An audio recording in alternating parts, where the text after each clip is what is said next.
com os meus amigos, que eu tenho observado que a gente precisa pontuar algumas considerações sobre algumas questões. A primeira coisa que eu queria conversar com vocês é sobre expectativa e realidade. Eu tenho percebido que a maioria de nós sofre, se frustra, se magoa, muito por conta das expectativas que ela cria e que implanta na vida dela, numa crença como se isso fosse uma realidade. Então ela cria alguns conceitos, ela imagina esses conceitos e estabelece como um parâmetro de verdade para a vida dela. Então ela estabelece algumas questões do tipo: se eu sou um filho, a minha mãe tem que me amar necessariamente. Se eu sou casado, a minha mulher tem que me amar incondicionalmente. Se eu criei um filho e me dediquei a ele imensamente, dei tudo a ele que eu podia ter dado, ele não faz mais nada que a obrigação de procurar me retribuir o esforço que eu fiz por ele. Vocês percebem que são essas coisas que a gente acaba se repetindo e que na vida, quando a gente traz para a vida real, para a vida objetiva, a gente se dá conta que isso não é verdade? Que essas expectativas que a gente tem, essas construções etéreas que a gente faz, elas não têm muitas vezes dados concretos aonde se basear. Não é porque eu sou mãe que eu sou uma boa mãe e que necessariamente eu serei amada pelo simples fato de eu ter trazido um ser ao mundo.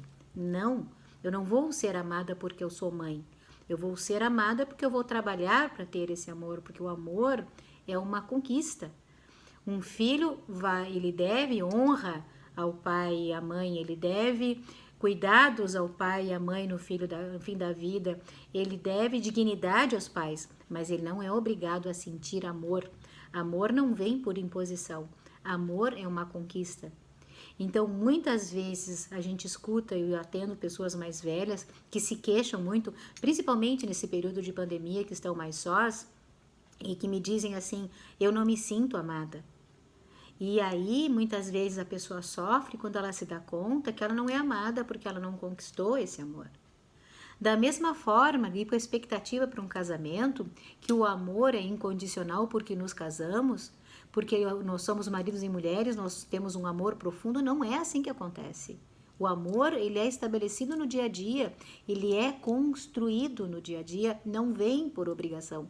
Essas expectativas, eu repito para vocês, nos faz com que as nossas bases, estabeleça a nossa vida em bases que não são reais. Então, quanto mais perto da vida real a gente se situa, quanto mais a gente consegue entender o que esperar das pessoas que estão conosco e das relações que nós estabelecemos, mais fácil fica a gente entender e se posicionar nessa relação real e não na relação que eu, na minha cabeça, imaginei e criei.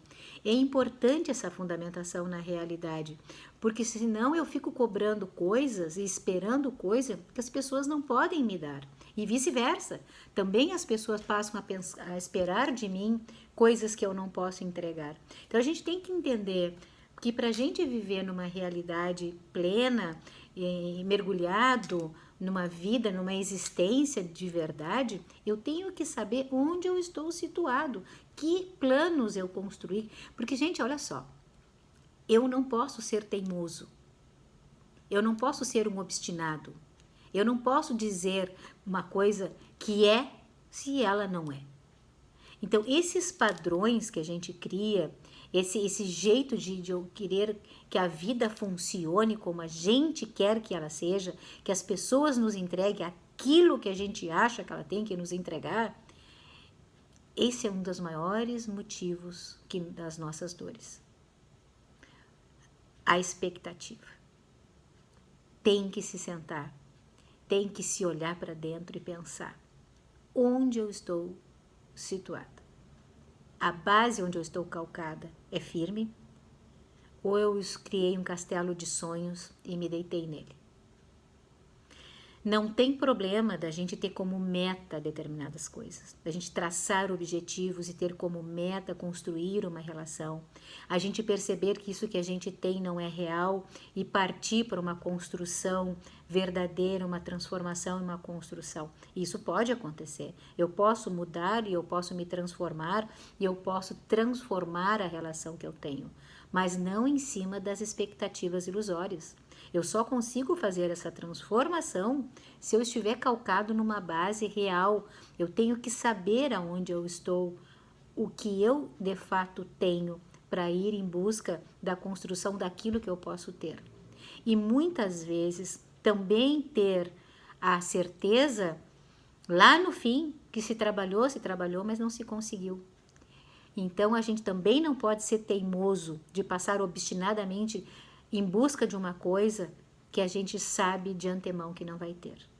Então o meu convite nessa quinta-feira é fazer um balanço de expectativa e realidade. O que eu tenho, o que eu posso ter, o que eu posso dar e o que eu posso entregar. Essa dimensão de realidade diminui muito o nosso sofrimento, porque eu passo a não esperar aquilo que eu de fato não vou ter. Eu sei que isso é dolorido, eu sei que isso é extremamente sofrido, porque às vezes implica em a gente desistir,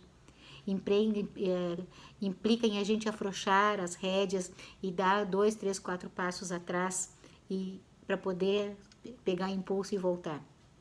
É dolorido a gente se perceber não amado, não querido, ou saber que aquela pessoa que a gente ama tanto não pode nos entregar aquele amor na mesma intensidade, proporção e tamanho, né? Eu sei que isso é um processo sofrido, mas para que eu possa transformar isso, para que eu possa mudar tudo isso, eu preciso ter esse dado de realidade. Eu preciso fazer essa imersão nessa vida real como ponto de partida para poder transformar a minha vida e sofrer menos, certo? Eu faço então, vamos deixar como base de reflexão a gente olhar o que a gente tem efetivamente, o que a gente pode contar efetivamente e ver se a gente tem por onde começar para construir ou se na verdade a gente vai ter que se render às circunstâncias e quem sabe abandonar, desistir e traçar um outro plano, uma outra meta. Saber desistir nem sempre é fracasso, é só reposicionamento, é só recomeço, tá bom, gente? Uma conversinha rápida de quinta-feira, mas é uma reflexão importante, porque eu percebo que a gente sofre muito com essas demandas da vida, quando a vida da gente não está calcada em dados reais, em sim em dados que a gente imaginou para a gente se instalar, certo? Uma boa semana, uma boa quinta-feira para vocês e até quinta-feira que vem, se Deus quiser.